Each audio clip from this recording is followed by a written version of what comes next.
राधे राधे, हरे कृष्णा। मैं हूं आपके साथ प्रियंका तिवारी और स्वागत करती हूं आप सभी का आज के इस नए वीडियो में।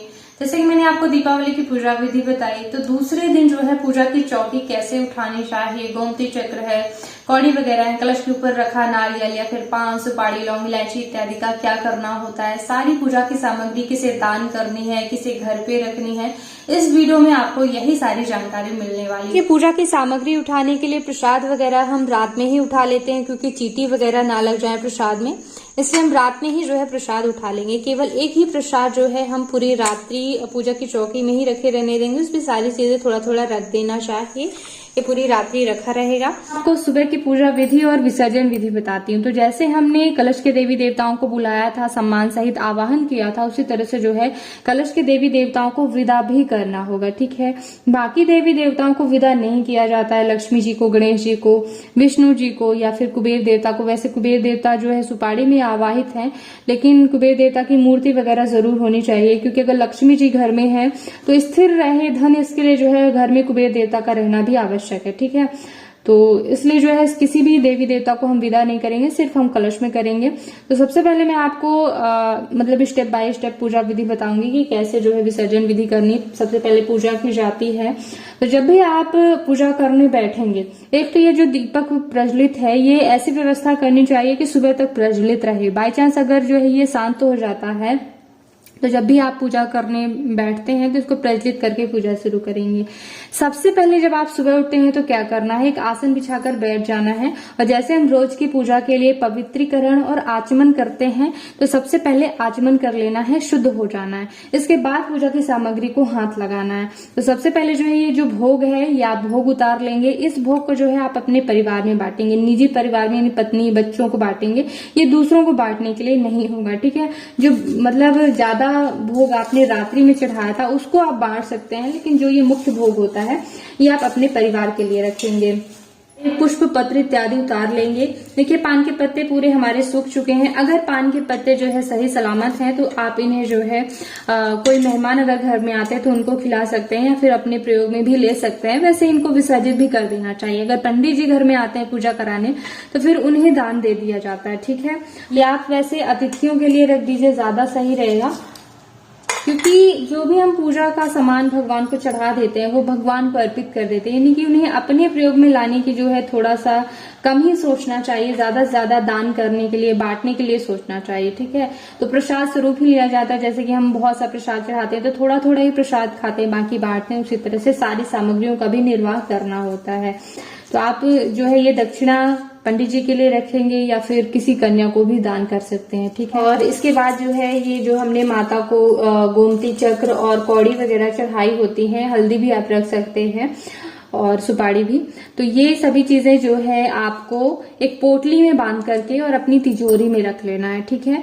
इससे बरकत होती है, तो आप इन सारी चीजों को जो है रख लेंगे। और अब जो है ये जो श्रृंगार की सामग्री है, इसे जो है आप सुहाग के रूप में धारण कर सकते हैं। एक चूड़ियां पहन लीजिए। ज्यादा दर्जन चूड़ियां आपने चढ़ाई हैं तो ब्राह्मणी को दान कर देना चाहिए, फिर किसी भी सुहागन को आप दान कर सकती हैं। एक एक चूड़ी पहन लीजिए, एक बिंदी वगैरह आपको जरूर लगा लेना चाहिए। सुहाग लेना मैंने एक दिन पहले ही मतलब रात्रि में ही बता दिया था कि सिंदूर तो रात में ही लगा लेना है, ठीक है। तो ये हो गया श्रृंगार की सामग्री के लिए मैंने बता दिया। अब जो है सारे पुष्प वगैरह तो या तो आप नदी में विसर्जित करने के लिए रखेंगे या फिर जो है आप किसी गमले में जो है खोद करके थोड़ा सा मिट्टी और वहां पे विसर्जित कर देंगे पूरे फूल पत्र, ठीक है। अब चलिए बात करते हैं कलश की, कि कलश के रखे नारियल का क्या करना है। तो सबसे पहले जो है जैसे कि हमने सम्मान सहित भगवान को बुलाया था, तो इनको विदा भी करना होगा। कलश में देवी देवताओं का वास होता है, रखा तो जा नहीं सकता है। तो क्या करना है कि अगर दीपक शांत हो जाता है तो दीपक प्रज्वलित कर लेना है, फूल पत्र सभी चीजें उतारने के बाद, और अब पूजन करना है। तो सबसे पहले आप चंदन लगाएंगे, सिंदूर लगाएंगे, माता को अक्षत अर्पित करेंगे, पुष्प इत्यादि पत्र जो भी हो फूल पत्र चढ़ाइए और थोड़ा सा नैवेद्य अर्पित कीजिए। जो भी आपके पास भोग के लिए मिठाइयां वगैरह हो, आप माता को जो है भोग अर्पित कीजिए। सबसे पहले थोड़ा सा अच्छे से साफ कर लीजिएगा, फिर जो है भोग इत्यादि अर्पित कीजिएगा। बाद में हम मंदिर में अंदर रखेंगे। सबसे पहले भोग लगा के कुश की मदद से जल फेर दीजिएगा। सभी देवी देवताओं का समान तौर पर कलश का भी पूजन कर लेना है, ठीक है। और फिर जो है हाथ में चावल फूल लेकर के भगवान से प्रार्थना करनी है, कलश के देवी देवताओं से, कि हे देवी देवताओं, आप इस स्वरूप से अपने धाम को पधारिए, लेकिन अपना आशीर्वाद हमेशा बनाए रखिएगा। ऐसा कहते हुए जो है कलश के आसन को जो है इस तरह से पीछे खिसका दिया जाता है, ठीक है। इस तरह से आपने विदा कर दिया, क्षमा मांगना है बार बार और इस तरह से पीछे खिसकाते हुए विदा कर देना है। बस एक बहुत बड़ी गलती जो लोग करते हैं कि पूरा पाटा ही पीछे खिसका देते हैं, तो पाटे में जो है माता लक्ष्मी भी विराजमान होती हैं, तो वो भी विदा हो जाती हैं। आसन पीछे खिसका देना भगवान का मतलब उनको विदा कर देना, तो ये गलतियां आप बिल्कुल मत कीजिएगा। जिन देवी देवताओं को विदा किया जाता है उनका मतलब व्यक्तिगत ऐसे मतलब आसन हिलाया जाता है, ये नहीं कि आप पूरा पाटा ही हिला दें, ठीक है। तो ये गलती आपको बिल्कुल नहीं करनी है।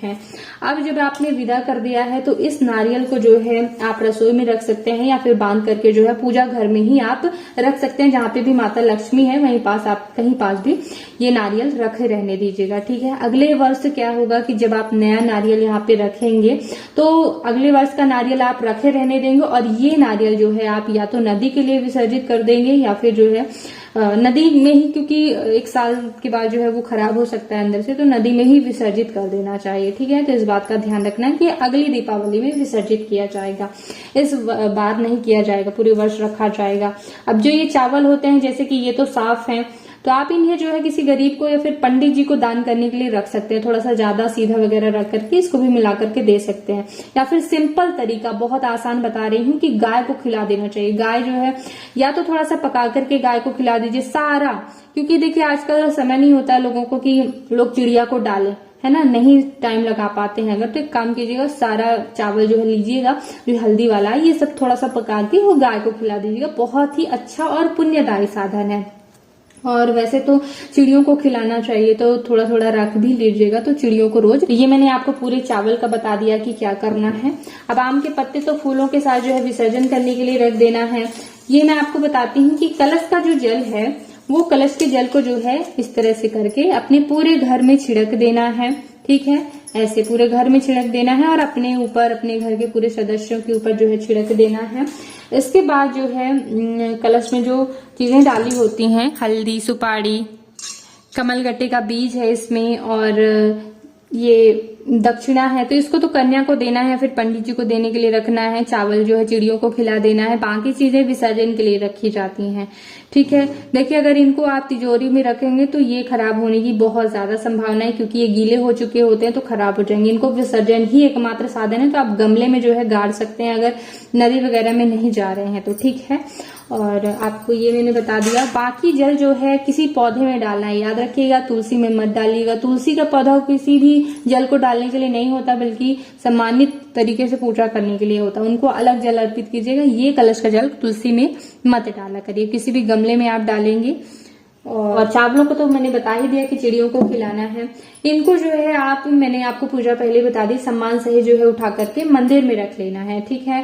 और कमलगट्टी की माला आप प्रतिदिन के मंत्र जप के लिए रख सकते हैं या फिर रखे रहने दीजिए, आप अगले वर्ष भी जो है इसको प्रयोग में ला सकते हैं। ये सुपारी में हमने कुबेर देवता का आवाहन किया था, तो अगर आपको लग रहा है कि खराब होने की संभावना है तो आप विदा कर सकते हैं। वैसे कुबेर देवता को भी जो है माता लक्ष्मी के साथ रखना चाहिए, ताकि जो है घर में मतलब धन जो आता है वो स्थिर रहे, ठीक है।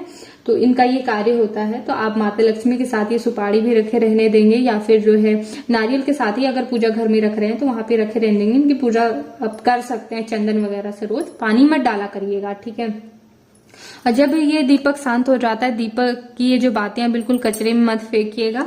ये जो है आप विसर्जन के लिए रखेंगे, चाहे आप पुष्प इत्यादि विसर्जित करेंगे वहां पे जो है ये बातियां भी जो है विसर्जित कर देंगे। हमने वस्त्र बिछाया है, इसको आप पूजा में किसी भी कार्य के लिए उपयोग में ला सकते हैं। जैसे कि हम अगर कोई व्रत इत्यादि करते हैं तो फिर से जो है बिछा करके भगवान को आसन दे करके पूजा कर सकते हैं, या फिर भगवान की प्रतिमाएं वगैरह पूजने के लिए भी ला सकते हैं धुल करके प्रयोग में। और अगर बहुत सारे वस्त्र इस प्रकार से हो गए हैं पूजा करते करते तो आप जो है इसे पंडित जी को दान कर सकते हैं। याद रखिएगा कि अच्छा होना चाहिए, ये नहीं है कि मतलब कहीं अगरबत्ती वगैरह से जल गया हो तो अच्छा हो तो पंडित जी को दान कर देना चाहिए, ताकि उनके उपयोग में आ सके। ब्लाउज सर्विस है अगर, तो उपयोग में आ ही जाता है। ठीक है, तो इस तरह से। और ये चुनरी तो मतलब हमेशा माता को आप उड़ा करके रख सकते हैं। उठाने के बाद जब आप लक्ष्मी गणेश को मंदिर में रख देंगे, तब आपको जो है यहाँ पे अच्छी तरह से लीप देना है, यानी कि चावल का एक भी दाना किसी के पैरों में नहीं पड़ना चाहिए। ठीक है, इस तरह से जो है आपको यहाँ पे सफाई करनी है। और अगर ऐसा कोई थोड़ा सा जल लेकर के सफाई कीजिएगा और उसको फिर किसी फूल के गमले में डाल दीजिएगा। ठीक है, वो जल भी मतलब नाली में नहीं फेंकना चाहिए, है ना, कि वो मतलब किसी के पैरों में पड़े। आप थोड़ा सा गमलों वगैरह में डालें, थोड़े से लोटे में पानी लेकर के ही जो है नीचे आपको लीपना है जहां पर भी आप पूजा करते हैं। ठीक है, इस तरह से आपको पूजा की सामग्री का निर्वाह करना है। तो इसी तरह के पूजा पाठ से जुड़े वीडियोस देखने के लिए एक बार चैनल पे जरूर आइएगा, क्योंकि जो भी ग्रंथों शास्त्रों से पढ़ती रहती हूँ, शुद्ध जानकारी उपलब्ध कराती हूँ। तो एक बार चैनल पे जरूर आइएगा। इस वीडियो को देखने के लिए बहुत बहुत धन्यवाद। ओम नमः शिवाय।